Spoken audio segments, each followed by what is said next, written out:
നമ്മൾ ചിന്തിക്കാൻ പോകുന്ന വിഷയം അറിവിനെ കുറിച്ചാണ്. പലർക്കും പല അറിവുകളാണുള്ളത്. ദൈവവചനം എന്താണ് നമ്മോട് പറയുന്നത്, അറിവിനെ കുറിച്ച് എന്താണ് പറയുന്നതെന്ന് നമുക്കൊന്ന് പരിശോധിക്കാം. അതിനെടുക്കുന്ന പുസ്തകം ബൈബിളിലെ സുഭാഷിതൻ്റെ പുസ്തകം 1-ാം അധ്യായത്തിൽ പറയുന്നുണ്ട്, ദൈവ ഭക്തിയാണ് അറിവിൻ്റെ ഉറവിടമെന്ന് വചനഭാഗം നമ്മെ ഓർമ്മപ്പെടുത്തുന്നുണ്ട്. സുഭാഷിതങ്ങൾ 1-ാം അധ്യായം 1 മുതൽ ഞാൻ വായിക്കുന്നുണ്ട്. ദാവീദിൻ്റെ മകനും ഇസ്രായേൽ രാജാവുമായ സോളമൻ്റെ സുഭാഷിതങ്ങൾ. മനുഷ്യർ ജ്ഞാനവും പ്രബോധനവും ഗ്രഹിക്കാനും ഉൾക്കാഴ്ച തരുന്ന വാക്കുകൾ മനസ്സിലാക്കാനും വിവേകപൂർണമായ പെരുമാറ്റം, ധർമ്മം, നീതി, ന്യായം എന്നിവ ശീലിക്കാനും സരളഹൃദയർക്ക് വിവേകവും യുവജനങ്ങൾക്ക് അറിവും വിവേചന ശക്തിയും പ്രദാനം ചെയ്യുന്നു എന്ന് വചനഭാഗം നമ്മളെ ഓർമ്മപ്പെടുത്തുന്നുണ്ട്.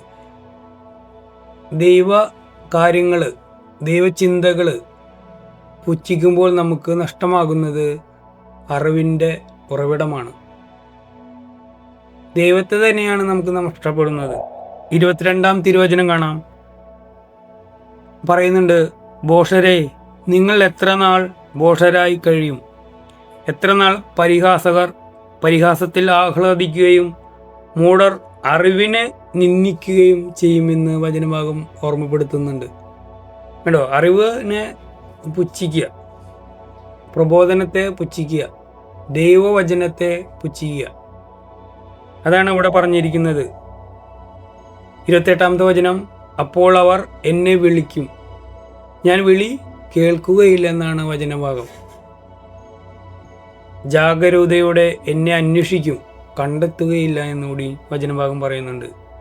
അവർ അറിവിനെ വെറുത്ത് ദൈവഭക്തിയെ നിരാകരിച്ചു. അധ്യായം 1-ാം തിരുവചനം, മകനെ, എൻ്റെ വാക്ക് കേൾക്കുകയും എൻ്റെ നിയമം കാത്തു സൂക്ഷിക്കുകയും ചെയ്യുക.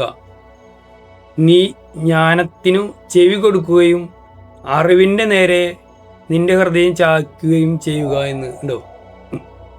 ഞാൻ അങ്ങയുടെ പ്രമാണം പാലിക്കാനും പൂർണ്ണ ഹൃദയത്തോടെ അത് അനുസരിക്കാനും വേണ്ടി എനിക്ക് അറിവ് നൽകണമേ.